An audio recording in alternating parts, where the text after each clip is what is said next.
भाजपा के पूर्व सांसद लल्लू सिंह ने की प्रेस वार्ता।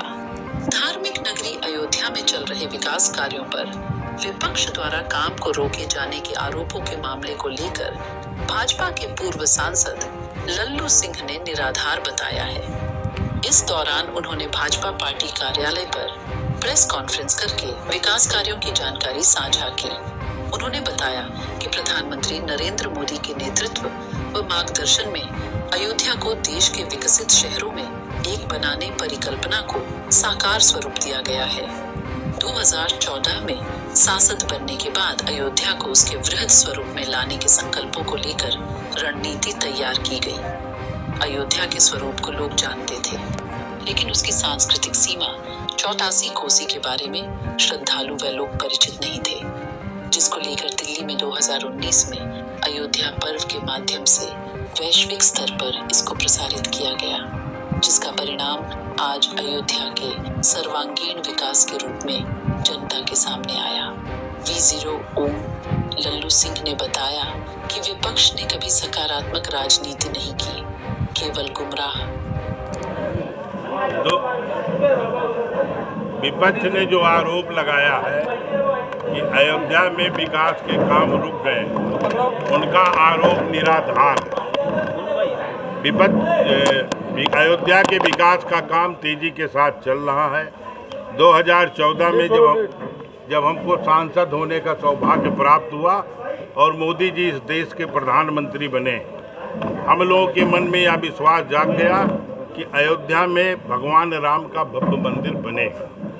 इसलिए अयोध्या के जो इंफ्रास्ट्रक्चर के काम हैं, बड़े बड़े अयोध्या का बड़ा स्वरूप बने, इसलिए बहुत सारी परियोजनाओं को हम लोगों ने 16 तक स्वीकृत करा लिया, या बहुत सारी परियोजनाओं को 14 से लेकर के लगातार उस परियोजनाओं को स्वीकृत कराने के लिए प्रयास करते रहे।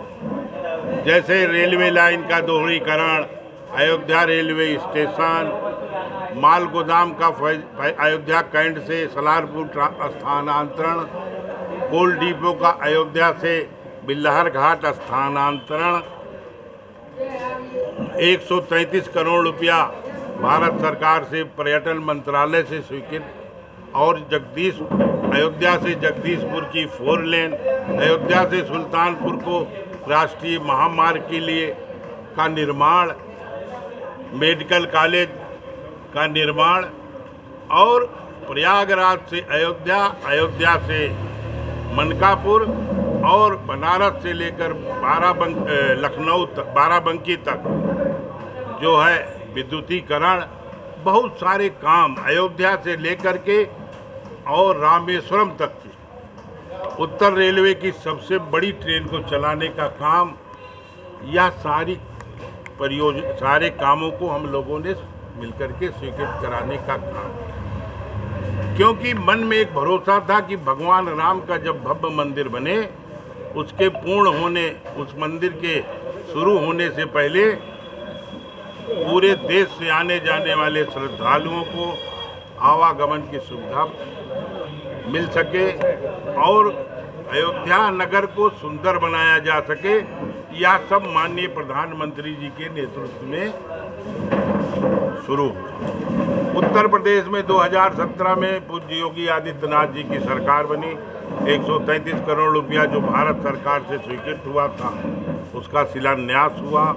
7 आरओबी का शिलान्यास हुआ, धर्मपथ का शिलान्यास हुआ, अयोध्या बस स्टेशन का काम शुरू हुआ।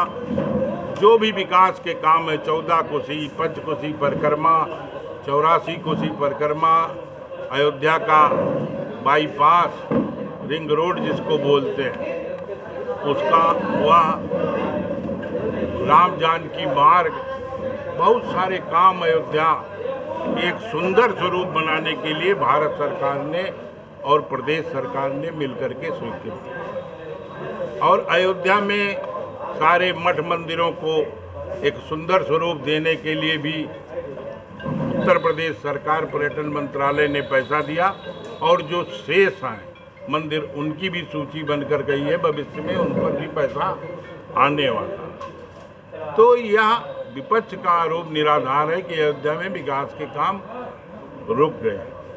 वह गलत फहमी में न रहें। प्रभु श्री राम हम सबके आराध्य हैं, मोदी जी के आराध्य हैं, योगी जी के आराध्य हैं, और इसलिए प्रभु श्री राम की नगरी अयोध्या को सजाने और संवारने का काम हम सब निरंतर करते रहेंगे।